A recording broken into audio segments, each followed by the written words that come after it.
আজ পঞ্চম দফা নির্বাচনে দিকে দিকে সামান্য অশান্তির ছবি উঠে আসছে। আরামবাগ পৌরসভার 15 নম্বর ওয়ার্ডের তেলিয়াপাড়ায় 101 এবং 102 নম্বর বুথে বিজেপি এজেন্টকে মারধরের অভিযোগ উঠল। তৃণমূলের বিরুদ্ধে এই অভিযোগ উঠেছে। সূত্রের খবর, ওই বিজেপি এজেন্টের নাম গোবিন্দ বাগ। ওই এজেন্ট বলেন তিনি বুথে এজেন্ট দিয়েছিলেন। সেই সময় এক তৃণমূল কর্মী তাকে বুথ থেকে চলে যেতে বলেন। তখন তিনি কর্তব্যরত জওয়ানদের বিষয়টি জানালে তাকে আটক করে নিয়ে যায় কর্তব্যরত জওয়ানেরা। তারপরেই 25 থেকে 30 জন তৃণমূলের হারমাত বাহিনী লাঠি সোটা নিয়ে উপস্থিত হয়। তাকে বেধড়ক মারধর করা হয় বলেও অভিযোগ। তখন তার আত্মীয় দিলীপ ঘটনাস্থলে এসে পৌঁছলে তাকেও মারধর করা হয়। বিজেপি কর্মীরাই তাদের দুজনকে উদ্ধার করে নিকটবর্তী চিকিৎসা কেন্দ্রে নিয়ে যায় বলে সূত্রের খবর। দাদা কি হয়েছে? দাদা দাদা কি হয়েছিল? কি হয়েছিল দাদা? কিছু হয় না। তাহলে আপনাকে নিয়ে যাচ্ছে কেন দাদা? ভোট দেখতে গেছিলেন বলে আপনাকে নিয়ে যাচ্ছে? তো কিছু কি করছিলেন দাদা? পুলিশ শুধু শুধু ভোট দেখতে গেলে আপনাকে নিয়ে যাবে কেন দাদা? আমি এক ওয়ার্ডের ছেলে, অন্য ওয়ার্ডে ভোট দেখতে গেলাম। এবার কিছুদিন আগে আমি বিজেপি দল ছেড়ে দিয়ে নিউট্রাল হয়ে গেছি বলে আমাকে কি নাম আপনার? শেখ হাসিনা রহমান। কি হয়েছে? অন্যায়ভাবে অ্যারেস্ট করেছে বিজেপি বেসখানিতে, অন্যায়ভাবে অ্যারেস্ট করেছে। কি কারণে? কারণ কিছুই না, বিজেপির একটি ছেলে কথা বলছিল, গলাতে রিপোর্টিং করে অ্যারেস্ট করে নিয়ে যাচ্ছে। নৈতিক জয় তো আরামবাগ লোকসভা কেন্দ্রে নৈতিক জয় হবে। উনি কি করছিলেন? উনি আমাদের ভোটে দিয়ে যাচ্ছিলেন, ওনাকে রিপোর্টিং করে অ্যারেস্ট করেছে বিজেপি। বাড়ি কোথায়? বাড়ি 8 নম্বর ওয়ার্ডে। এটা কোথায় ঘটেছে? এটা ভাটার মোড়ে ঘটেছে। কত নম্বর বুথ? ওই বুথটায়, যে বুথটায় আমাদের ঘটনা, সেই বুথটা আমাদের কেউ নয়। উনি বিজেপি করতেন, বিজেপি করতে করতে তৃণমূলে জয়েন করেছেন। ওনার বিরুদ্ধে বিজেপির রাগ আছে, সেই হিসাবে রিপোর্টিং করে বিজেপি তুলে দিয়েছে। তার নাম কি? যাকে তুলে নিয়ে গেল নামটা কি? শেখ হাসিবুর রহমান। কত নম্বর বুথে ধরেছে? এটা 8 নম্বর বুথ। আপনার নাম? আমার নাম মির চঞ্চল। ওটা কি 8 নম্বর ওয়ার্ডে? না, যেটা তুলেছে এটা হচ্ছে 15 নম্বর ওয়ার্ডে। আমরা বিজেপির এখানে হচ্ছে তেলিপাড়া সত্যসাই প্রাথমিক বিদ্যালয় 101 এবং 102 নম্বর বুথের ভোট প্রক্রিয়া চলছে, সুস্থভাবেই চলছিল। আমরা এখানে 101 নম্বর বুথের চাটা এখানে আছে, 102 নম্বর বুথের চাটা ওইদিকে আছে। তো এখানে আমরা বুথ স্লিপ সবাইকে দিচ্ছিলাম, লেখালেখি করছিলাম। তো হঠাৎ করে আমাদের বিজেপির টিএমসির যে কাউন্সিলর আছে আমাদের ওয়ার্ডের, উনি ওখানে এসে ওনার চাটাই আসে। তারপরে একে একে অন্যান্য ওয়ার্ড থেকে লোকজন জড়ো করতে থাকে, একে ওকে ফোন করে। তো ফোন করার পরে তো দিয়ে সামনে পাশের, এটা আমাদের 15 নম্বর ওয়ার্ড, সামনে পাশাপাশি 8 নম্বর ওয়ার্ড থেকে একজন এসে বলে যায় যে তোমাদের চাটা তুলে দাও, নাহলে বিজেপির চাটা তুলে দাও। হ্যাঁ, বিজেপির চাটা তুলে দিতে হবে। কেন না দিয়ে তারপর কোনো কারণ নেই, বলছে নাহলে ঘর ভেঙে দেবো, কারো টোটো চালানো বন্ধ করে দেবো, কারো সবজি বাজার বন্ধ করে দেবো, এইসব বলছে। দিয়ে আমি কিউআর টিমকে মারধর কারা করলো? মারধর টিএমসি করেছে। তারপরে আমি ঘটনা গরমে বলছি, তো দিয়ে আমি এরকম করছে, তাহলে চাটা তুলে দিতে বলছে। তাহলে আমি সেক্টর অফিসারকে জানাই। সেক্টর অফিসার আমাকে কিউআর টিমের নাম্বার দিল, কিউআর টিমকে ফোন করলাম। তারা এসে আসার আগেই ওনার 25-30 জন এসছে। মামা হয়তো দেখেনি, মামা পিছন করে বসছিল, মামাকে এসে ফাটফাট করে মারতে দেখে। এটা আমার মন্ডল সম্পাদক আছে। কারা মারধর করলো? টিএমসির লোকজন। আচ্ছা, আর সব এখান থেকে নয়, সব বহিরাগত। 8 নম্বর 16 নম্বর থেকে আসা। কিসে করে মারধর করলো? কিসে করে মারধর করলো? বাসে করে। হ্যাঁ, যাকে এখান থেকে নিয়ে গেল তার নামটা জানেন? হ্যাঁ, শেখ হাসিবুল আলী। উনি কি মারধর করছিলেন? হাসিবুল হোসেন, যে কিছুদিন আগে বিজেপি করছিল, কিন্তু ওদের তো নিজেদের মানে এটাই ঠিক নেই, মোটিভটাই ঠিক নেই যে কোন পার্টিতে থাকবো, কোন পার্টিতে যাবো। ওর ঘরে 4টে ভাই 4টে পার্টি করে। হ্যাঁ দাদা আপনার নাম? আমার নাম পলাশ আদো। এই জায়গাটা তো ওরা এসে মারধর করে, এনার হাত কেটে গেছে, একজন তো পিঠে খুব লেগে গেছে। তো ওকে আমাকে হসপিটালে ভর্তি করতে হবে। ও বলতে পারছে না এখন, কিন্তু ওকে আমাকে হসপিটালে ভর্তি করতেই হবে। কজনকে মেরেছে? আপনাদের আহত হয়েছে? মেরেছে, পালিয়ে গেছে ছুটে। হ্যাঁ, আমি শুধু ফোন করতে ব্যস্ত থাকার কারণে আমি শুধু সাইডটাই। কিসে করে মারছিল? বাসে করে। এই জায়গাটা কোথায় দাদা? এই জায়গাটা হচ্ছে দৌলতপুর ভাটার মোড়, পলিটেকনিক কলেজের আগে ভাটার মোড়। ঠিক আছে। কত নম্বর বুথ? 101 এবং 102 নম্বর।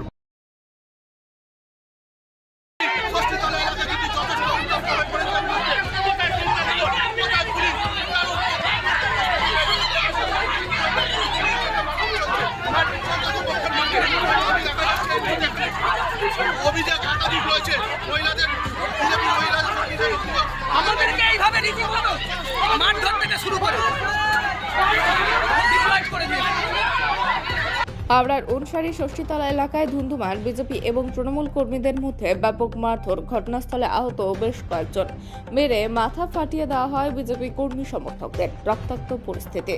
ঘটনার সূত্রপাত অনুসারী ষষ্ঠীতলা এলাকায় বিজেপির অস্থায়ী ক্যাম্প ভাঙচুর করার খবর পেয়ে বিজেপির প্রার্থী সেখানে এলেই পরিস্থিতি অগ্নিগর্ভ হয়ে যায়। ঘটনার বেশ কিছুক্ষণ পর পুলিশ এবং র্যাব এসে এলাকার পরিস্থিতি নিয়ন্ত্রণ করে। মহিলাদের ঢুকে মেরেছে, ফুটে গেছে, আমার ফুটেজটা নিয়ে নিন। যা বলবেন আমি সাজা নিয়ে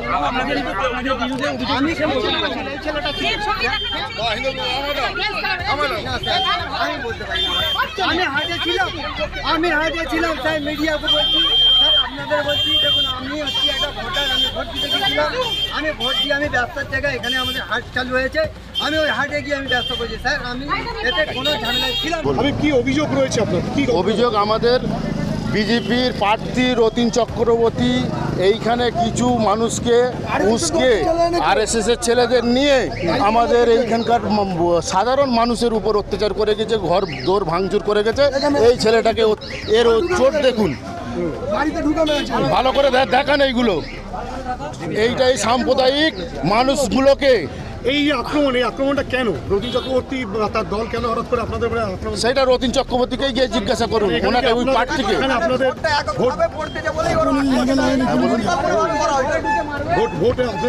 এইখানে অবশ্যই এখানে পুরো এলাকাটাই আমাদের এই ওয়ার্ডটাই তৃণমূল মাইন্ডের মানুষ আছে, চাই হিন্দু হোক আর মুসলিম হোক, সবাই ওইটা ওরা বুঝেছে। এইখানে RSS এর লোকেরা ওদেরকে খবর দিয়েছে, প্রার্থী এসে এই অত্যাচারটা করে আমাদের যাতে না মানুষ ভোট দিতে পারে, মহিলাদের পর্যন্ত এরা অত্যাচার করে। অভিযোগ জানিয়েছেন?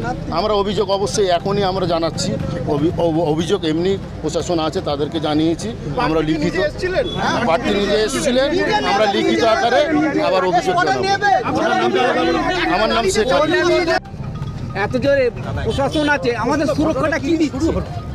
তো এখানে বসে আছে, ওরা সব লোকজন নিয়ে এসছে, এসে এখানে এসে হাজির হয়েছে, হয়ে তারপর মান ধার করে সব চলে গেল। ভোট দাও, ভোট দাও, ভোট দাও, নিজেরা ঢুকিয়ে দিল। আরে ও তো ওই ডক্টর করেছে সব আগের থেকে, বিজেপি করেছে।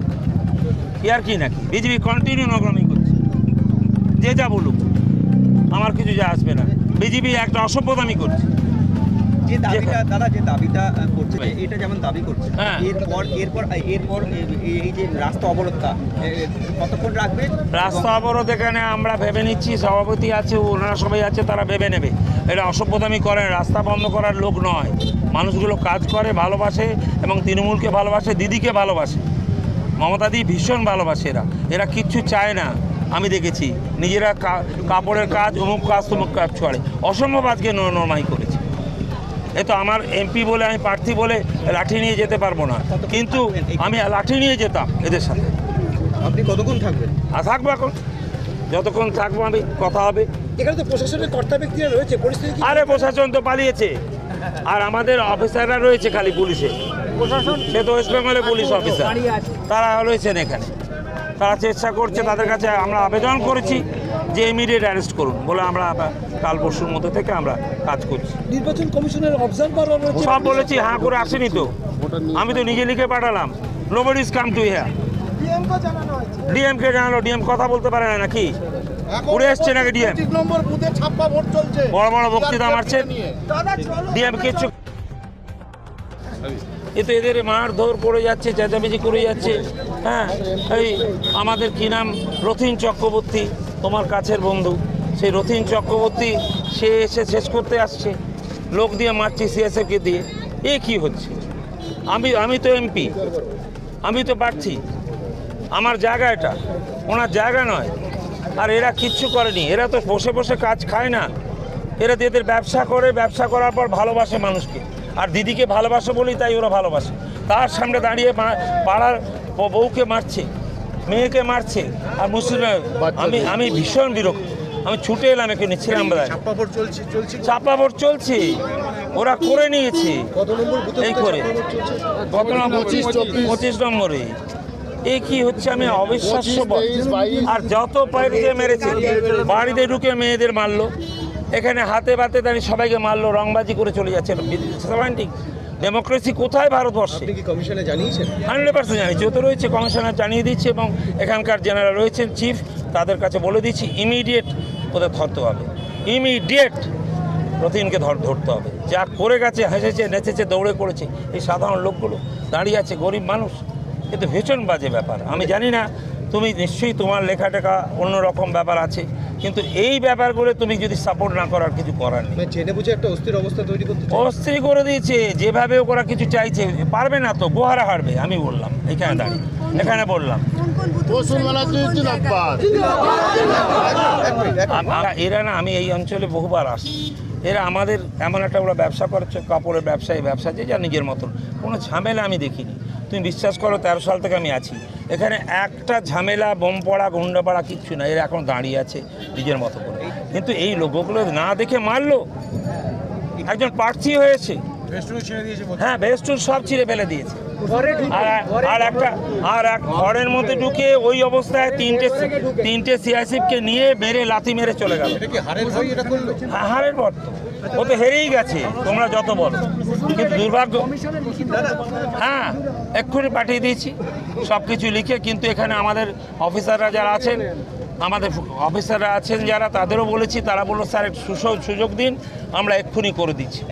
দাবি ছিল সেটা আপনি, আরে ওদের দাবি তো মনের দিক দিয়ে কষ্ট হয়ে সবসময় থাকবে, কেন ওরা জানে যে আমি তো ওদের এমপি, আমি তো ওদের নেতা, তাদের কাছেই তো বলবে, রাস্তায় ওখানে তো বলতে পারবে না, গরিব মানুষ অর্ধেক। তো আমি অনেক দূরে ছিলাম, ছুটে এসেছি, এটা ফার্স্ট পয়েন্ট।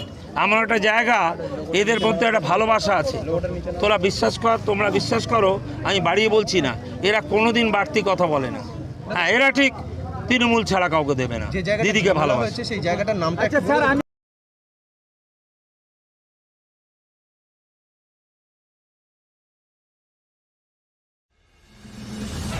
আশেক মালদা জেলা কমিটির পক্ষ থেকে পাকুয়াহাট ডিগ্রি কলেজের ডেপুটেশন শিক্ষাবর্ষে আদিবাসী অল চিকি ভাষার দাবিতে। এবার মালদা জেলাতেই সাঁওতালি ভাষায় অনার্স করতে পারবেন সেই আশায় পড়ুয়ারা গত বছর গৌড়বঙ্গ বিশ্ববিদ্যালয়ের অধীনে পাকুয়াহাট ডিগ্রি কলেজে ভর্তি হন প্রায় 30 জন ছাত্রছাত্রী। উত্তরবঙ্গে প্রথম মালদা জেলাতেই সাঁওতালি ভাষায় অনার্স কোর্স চালু হচ্ছে। রাজ্য সরকারের সিদ্ধান্তে খুশির হাওয়া ছড়িয়ে পড়েছিল জেলার আদিবাসী সমাজে। শুধু আদিবাসী সমাজই নয়, গোটা গৌড়বঙ্গ বিশ্ববিদ্যালয়ের কাছে এই খবর গর্বের। আর এখন প্রথম বর্ষের পরীক্ষা না দিতে পেরে চিন্তায় পড়েছেন আদিবাসী সম্প্রদায়ের ছাত্রছাত্রীরা। পাকুয়াহাট ডিগ্রি কলেজে সাঁওতালি ভাষায় অনার্স প্রথম সেমিস্টার আদিবাসী ভাষায় কোনো শিক্ষক নিয়োগ না হওয়ায় সমস্যার মুখে পড়লেন ছাত্রছাত্রীরা। পাকুয়াহাট ডিগ্রি কলেজের তরফ থেকে একটি বিজ্ঞপ্তির মাধ্যমে জানিয়ে দেওয়া হয়, তারা অন্য বিষয়ের পরীক্ষা দিতে পারবেন, আদিবাসী ভাষায় পরীক্ষা দিতে পারবেন না প্রথম সেমিস্টারে। আগামী বছর দ্বিতীয় সেমিস্টারে আদিবাসী ভাষায় পরীক্ষা দেওয়া যাবে। আশেক মালদা জেলা কমিটির পক্ষ থেকে পাকুয়াহাট ডিগ্রি কলেজে ডেপুটেশন দিলেন আদিবাসী ভাষা তথা অল চিকি ভাষার শিক্ষকের দাবিতে। এদিন একটি স্মারকলিপি তুলে দিলেন কলেজ কর্তৃপক্ষের হাতে। তাদের 4টি দাবি জানিয়ে স্মারকলিপি তুলে দেন। দাবিতে লেখা ছিল, অতি দ্রুত পাকুয়াহাট ডিগ্রি কলেজের সাঁওতালি বিভাগে অন্য সময়ের জন্য অধ্যাপক নিয়োগ করতে হবে। অতি শীঘ্রই সাঁওতালি ভাষায় পঠন পাঠন চালু করতে হবে, নয়তো অন্য বিভাগের পঠন পাঠন বন্ধ করতে হবে। নির্ধারিত সময়ের মধ্যে দ্বিতীয় সেমিস্টারের পরীক্ষার বন্দোবস্ত করতে হবে। সমস্ত সেমিস্টারের মূল্যায়নপত্র সাঁওতালি ভাষায় তথা অল চিকি হরফে করতে হবে। এই দাবি জানিয়ে এদিন পাকুয়াহাট ডিগ্রি কলেজে কলেজ কর্তৃপক্ষের হাতে একটি স্মারকলিপি তুলে দেওয়া হয়। আজকে আমরা পাকুয়াহাট ডিগ্রি কলেজ মালদা আমরা জানতে পেরে তড়িঘড়ি আশেকা সংগঠন মালদা জেলা কমিটির পক্ষ থেকে আমরা উপস্থিত হয়েছি। আজকে এই পাকুয়া কলেজের টিআইসি ইনচার্জ যিনি আছেন ওনার কাছে আমরা আজকে এই সাঁওতালি বিভাগের ছেলেমেয়েরা খুবই সমস্যায় আছে। সাঁওতালি বিভাগ আপনাদের মাধ্যমেও দেখানো হয়েছে বা পেপারে ছাপানো হয়েছে বা মিডিয়াতে প্রচার করা হয়েছে যে সাঁওতালি বিভাগ পাকুয়া ডিগ্রি কলেজে চালু হয়েছে। সেই মোতাবেক ছেলেমেয়েরা ছাত্রছাত্রীরা ভর্তি হয়েছে। এখন পর্যন্ত এই পাকুয়াহাট ডিগ্রি কলেজে সাঁওতাল বিভাগে প্রফেসর নিয়োগ হলো না, পঠন পাঠনও চালু হলো না। কিন্তু ফার্স্ট সেমিস্টার পরীক্ষা হয়ে গেল, তাদেরকে একটা নোটিফিকেশন জারি করে তাদেরকে জানানো হয়েছে যে সেকেন্ড সেমিস্টারে আপনারা পরীক্ষা দিতে পারবেন সাঁওতালি বিভাগে। এখন আপনারা ফার্স্ট সেমিস্টার যে কোনো অন্য সাবজেক্ট চয়েস করে আপনারা পরীক্ষা দিতে পারবেন। তারপরে আপনারা পরের সেমিস্টার থেকে সাঁওতাল বিভাগে পরীক্ষা দিতে পারবা। তো যেহেতু শুধু নোটিফিকেশনে ছেলে মেয়েদেরকে বারে তাদেরকে মিটিংয়ে ডাকছে, আলোচনার জন্য ডাকছে, তাদেরকে বলছে, কিন্তু তাদের পড়াশোনার জন্য বা প্রফেসর নিয়োগের করার জন্য কবে থেকে শুরু হবে, কবে প্রফেসর নিয়োগ হবে, সেটা সদিচ্ছা তাদেরকে কোনো মানে রিপোর্টটা দিতে পারছে না, বা শুধু কথাবার্তায় আশ্বাস দিয়ে যাচ্ছে আপনাদের সাবজেক্ট সেমিস্টার দ্বিতীয় সেমিস্টার থেকে পরীক্ষা হবে বা পড়াশোনা চালু হবে। কবে টিচার নিয়োগ হবে, অধ্যাপক নিয়োগ হবে, কোনো ওটার উত্তর দিতে পারছে না। শুধু আলোচনা করে তাদেরকে সান্ত্বনা ছাড়া আর কোনো কিছুই করতে পারছে না। তাই আমরা ছেলেদের এখানকার স্টুডেন্ট ছেলেদের ডাকে আমরা আশেকা মালদা জেলা কমিটি উপস্থিত হয়ে, আজকে তো ইনচার্জকে পেলাম না, ইনচার্জ কোনো স্কুল ইউনিভার্সিটিতে গেছেন, তো দায়িত্বপ্রাপ্ত সোমেন স্যার জিওগ্রাফির, তাকে আজকের দিনের মতন ইনচার্জ রেখে তার কাছে আমরা স্মারকলিপি জমা দিলাম। তো ওনার থেকে তো কিছুই আমরা কিছুই উত্তরটা পেলাম না। বললাম যে স্যার ছেলে মেয়েদের তো এখন আপনারা তো ফার্স্ট সেমিস্টারটা পরীক্ষা নিয়ে নিয়েছেন প্রথম বর্ষ সেশন 2023-24, তো আপনাদের স্টেপটা কি, এখন কি করবেন? তো ছেলেমেয়েরা তো এখনও তো সাঁওতালি মাধ্যমে সাঁওতালি বিষয়টা নিয়ে পড়াশোনার সুযোগটাই পেল না। আপনারা তো সাবজেক্টটা চালু করেছেন, তো এখনও প্রফেসর নিয়োগ হলো না, পরীক্ষা দিতে পারলো না, তাদের ভবিষ্যৎটা নিয়ে আপনারা ছিনিমিনি খেলছেন, এটাকে আপনারা ভালো করছেন? আমরা একটু দু তিন কথা হুঙ্কারি কথা বলেছি আমরা, তবু ওনার কাছে কোনো আশ্বাসই পেলাম না যে আপনারা কবে থেকে টিচার নিয়োগ করবেন, কবে থেকে ক্লাস চালু করবেন, দ্বিতীয় সেমিস্টার কবে থেকে পরীক্ষা হবে, তার আগে কীরকম তারা প্রস্তুতি নেবে পরীক্ষার জন্য, কোনো সদিচ্ছা কোনো উত্তরই দিতে পারলেন না।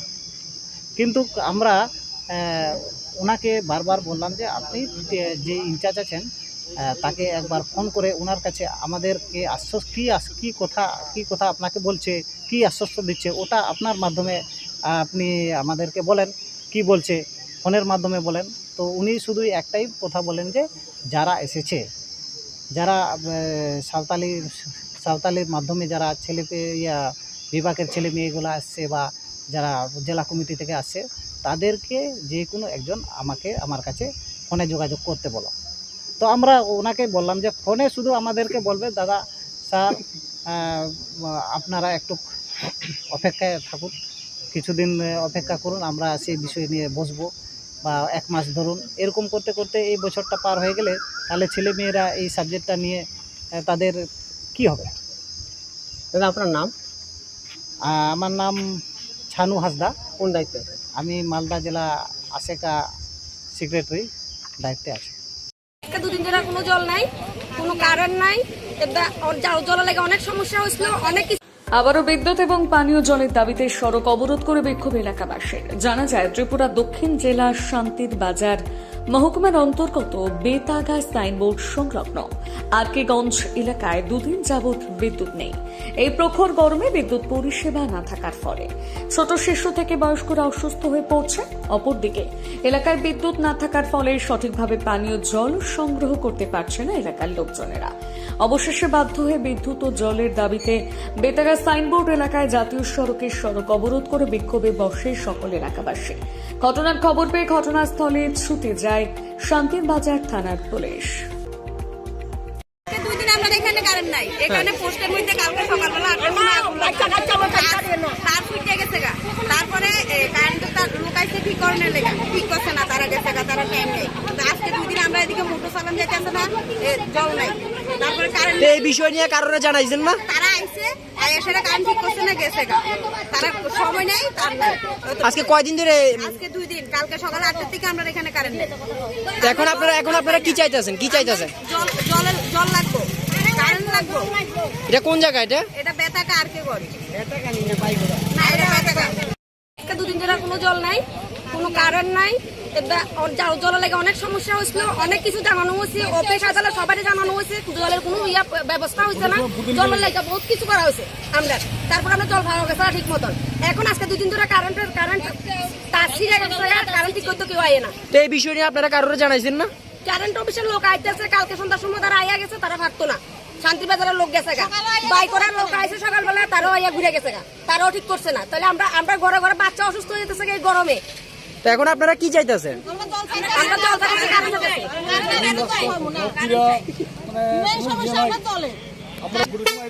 বললাম না জলের লাগা, কারেন্টের লাগা করা হইতেছে। কারেন্ট পেলে সবকিছু। এটা কোন জায়গা? এটা আরকেগঞ্জ। জলের কথা কোনে সবাই তরক লড়িয়ে গেছে, আমরা তাড়াতাড়ি চলো জল বলে ভাই না, আর কিটা কই না আর জল 3 দিন দেন না, কারেন্ট পানি আইয়ে কত করে দিয়ে দেয় না, কারেন্ট না থাকলে মোটর কেন চলবে? তারা দাবি তো ঠিক আছে, নেই দাবি করে, তারপর আমরা দাঁড়াইছি না, কিন্তু আজকে 2 দিন অতিরিক্ত গরম। ঠিক আছে, এখন 1-2 জন গেছেন নেই না, ডিপার্টমেন্টে গেছেন নি কেউ?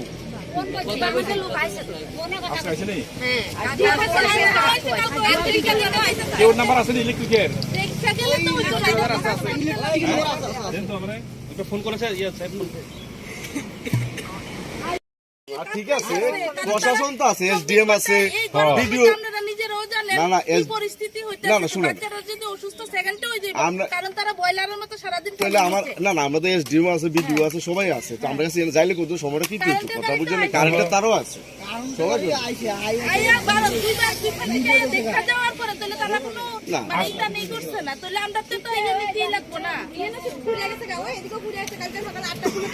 কখন জল ফাটাইতে আমরা জলের থেকে আইছি যাক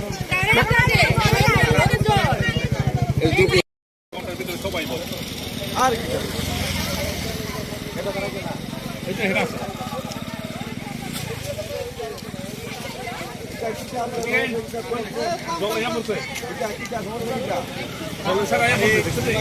আপনারা কারণ নাই, জল তো আমরা শান্তিবাজার অ্যাভেলেবেল জল আছে, আমরা যদি কইবেন পঞ্চায়েতের পর আমরা গাই দিয়ে দেবো জল।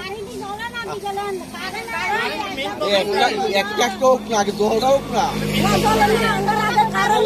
কলসি লয়ে রাখছেন, কলসি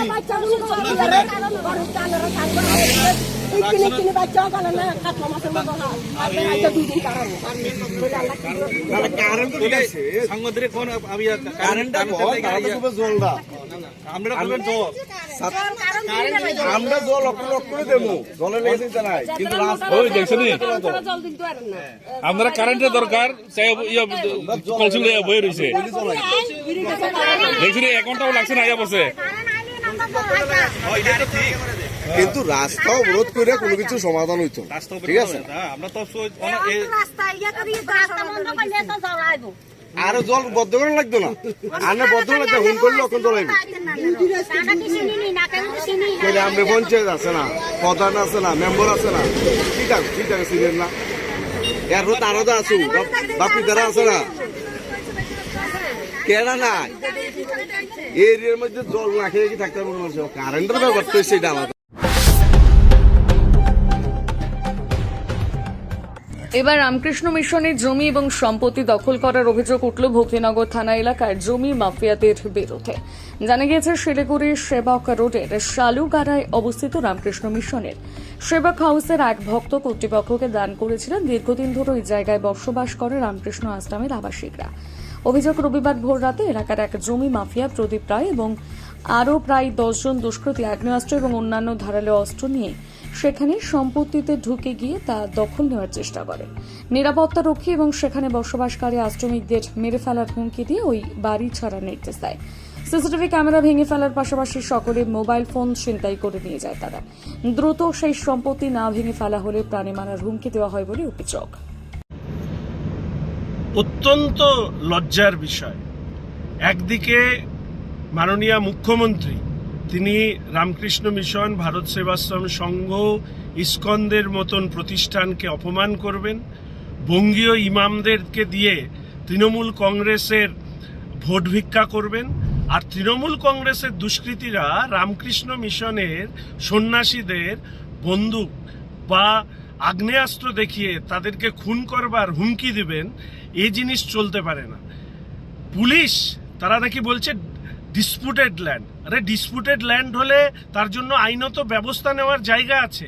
তৃণমূলের দুষ্কৃতীদের কোন অধিকার আছে যে রামকৃষ্ণ মিশনের আশ্রমের যারা সন্ন্যাসী তাদেরকে এইভাবে আগ্নেয়াস্ত্র দেখিয়ে রাত দুপুরে তুলে নিয়ে শহরের বিভিন্ন প্রান্তে ছেড়ে দেওয়া? এ জিনিস চলতে পারে না। এর শেষ আমরা দেখে ছাড়ব। এবং যদি মমতা ব্যানার্জি এবং তার পুলিশ ভেবে থাকে যে দুষ্কৃতীদেরকে দিয়ে হিন্দু সনাতনীদেরকে এইভাবে আক্রমণ করে তাদের সম্পত্তি লুট করছেন, তিনি মূর্খের স্বর্গে বাস করছেন। রাজ্য জুড়ে এর প্রতিবাদ হবে, সংগঠনগতভাবে এর প্রতিবাদ আমরা যেরকমভাবে সংগঠিত করব, নিশ্চিতভাবে রামকৃষ্ণ মিশনের যারা রয়েছেন তারা তাদের মতন তাদের প্রতিবাদ জানাবেন। এবং তার পাশাপাশি পুলিশের একাংশ যারা তৃণমূলের দলদাস হয়ে এইভাবে রামকৃষ্ণ মিশনের আশ্রমের সন্ন্যাসীদেরকে যেভাবে অপদস্থ করা হয়েছে, যদি এর বিরুদ্ধে ব্যবস্থা গ্রহণ না করেন তাহলে জেলা এবং রাজ্য জুড়ে এই ঘটনাকে সামনে রেখে আমরা রাস্তায় নামব। এবং আমি অনুরোধ করব ভারতীয় সনাতনী সংস্কৃতির সাথে যারা শ্রদ্ধা করেন, তাদের উপাসনা পদ্ধতিকে মান্যতা দেন, তাদের কাছেও যে মুখ বুজে থাকলে আগামী দিনে আমাদের এই পশ্চিমবঙ্গকে টিকে থাকার জন্য ভারতীয় সনাতনী সংস্কৃতির মানুষরা টিকে পর্যন্ত থাকবেন না। ফলে আমাদের সর্বস্তরে একত্রিত হয়ে এর প্রতিবাদ হওয়া দরকার। এই মুখ্যমন্ত্রী যিনি বারংবার করে এই ধরনের ঘটনা ঘটাচ্ছেন, পুলিশ এবং তৃণমূলের দুষ্কৃতীদেরকে সাথে নিয়ে তাদের বিরুদ্ধে চাই সর্বস্তরের প্রতিবাদ। মানে উইল করা একটি জমি রামকৃষ্ণ মিশনের কাছে রয়েছে, যদিও ডিসপিউটেড ল্যান্ড। 19-তে রাত্রিবেলা 3:30 নাগাদ কেউ বা কারা বন্দুক নিয়ে সেখানে যায়, আশ্রমের আবাসিকদের মারধর করা হয়, সিসিটিভি নষ্ট করা হয় এবং তাদেরকে উচ্ছেদ করে গাড়িতে তুলে শহরের বিভিন্ন প্রান্তে গভীর রাতে ছেড়ে দিয়ে বলা হয় ফিরে আসবি না। বহু কোটি টাকা ওই জমিটার দাম। জমি মাফিয়াদের দৌরাত্ম্য এবং অবভিয়াসলি যেহেতু এর সঙ্গে পলিটিক্স জুড়ে যাচ্ছে, বিরোধীরাও অভিযোগ করতে শুরু করেছে যে কীভাবে দেখছেন সব? দেখুন, প্রথম কথা হচ্ছে যে কোনো পলিটিক্সের ব্যাপার নেই। এই সব ইরিটেটিং কথাবার্তা, আমি 2-3 দিন ছিলাম না, শহরের বাইরে ছিলাম এবং ডিপার্টমেন্টাল মিটিং করতেই গেছিলাম, কোনো ঘুরতে যাইনি। সেইগুলো বিভিন্ন ডিপার্টমেন্টে মিটিং করে আমি ফিরেছি আজকে সকালবেলা। ব্যাপারটা কালকে আমি শুনেছি। এই ধরনের ঘটনা একেবারেই বরদাস্ত করা হবে না। আমি শুনেছি হাইকোর্টের একটা রায় ওদের পক্ষে আছে। আমি ডিটেল ব্যাপারটা নিয়ে আশ্রম কর্তৃপক্ষের সাথে ডেফিনেটলি কথা বলবো। আমি তাদের সমস্ত ডিটেল বিষয়গুলো নিয়েছি, জেনেছি এবং এই বিষয়ে আমাদের সরকারের এবং মাননীয় মুখ্যমন্ত্রী মমতা বন্দ্যোপাধ্যায় নীতি একেবারেই স্পষ্ট। বহুবার বহু ক্ষেত্রে তিনি বলেছেন যে একেবারে যুক্তিসঙ্গতভাবে আইনকে গ্রাউন্ডে নিয়ে যেতে হবে এবং প্রতিষ্ঠিত করতে হবে। বহু ক্ষেত্রে তিনি অনেক মানবিক সিদ্ধান্ত দিয়েছেন। এই ধরনের ঘটনা যারা করেছে, আমি পঞ্চম দফা নির্বাচনের শেষ মুহূর্তে ব্যাপক উত্তেজনা গোঘাট ব্লকের আনুর দুর্গাপুর 36 নম্বর বুথে। সেখানে তৃণমূল কংগ্রেস এবং বিজেপির মধ্যে ব্যাপক চাঞ্চল্য। ব্যাপক মারধর করা হয়েছে বিজেপি কর্মীদের, এমনকি মেরে হাত ফাটিয়ে দেওয়ার অভিযোগ। তৎপর আরামবাগ লোকসভা কেন্দ্রের বিজেপি প্রার্থী অরূপ কুমার দিঘা তিনি ছুটে যান এবং কর্মীদের সেবা যত্ন করেন। বিজেপি কর্মীদের এই ব্যাপক মারধরের কারণে অঞ্চলের বাসিন্দাদের মধ্যেও তীব্র উত্তেজনার সৃষ্টি হয়েছে। মুখ্যমন্ত্রী বলে দেখ, গণতন্ত্র হারিয়ে গেছে, কাল থেকে আর ভোট হবে না। বলে দেখ মুখ্যমন্ত্রী, পশ্চিমবাংলা থেকে অবিলম্বে ওই মমতা ব্যানার্জিকে চুলের মুঠি থেকে ধরে নবান্ন থেকে নামানো উচিত। যে পশ্চিমবাংলার আইন শৃঙ্খলা সবসময় ভেঙে দিচ্ছে, তার লজ্জা লাগা উচিত। অভিযোগ করছেন মহিলাদের গায়ে হাত দেয়, হাত দেওয়া উচিত। কোন হিসাবে উচিত আপনারা বলে দিন। গণতন্ত্র যদি মানুষের অধিকার হয়ে থাকে, সেই গণতন্ত্রের ভোট দিতে গিয়ে, নিজের অধিকার দিতে গিয়ে সেই মেয়েদেরকে আক্রান্ত হতে হচ্ছে। আজকে সকাল থেকে প্রায় মিনিমাম 20 থেকে 22টা বুথে সেম ঘটনা ঘটিয়েছে তৃণমূল। লজ্জা করে না ওদের? চোরের মায়ের বড় গলা না? চুরি করতে চুরি করবে, আবার চোরেদেরকে চোর বলা চলবে না, সাধু বলতে হবে। এতটা নির্লজ্জ সরকার। দম থাকলে সামনে এসে মারুক। এসেছি আমি মন্ডল সভাপতি, আমি এসেছি। তৃণমূলের কোন বাবার দম আছে গায়ে এসে হাতটা তুলুক। আমি আমার বুথের কর্মী কেন হাতটা তুলে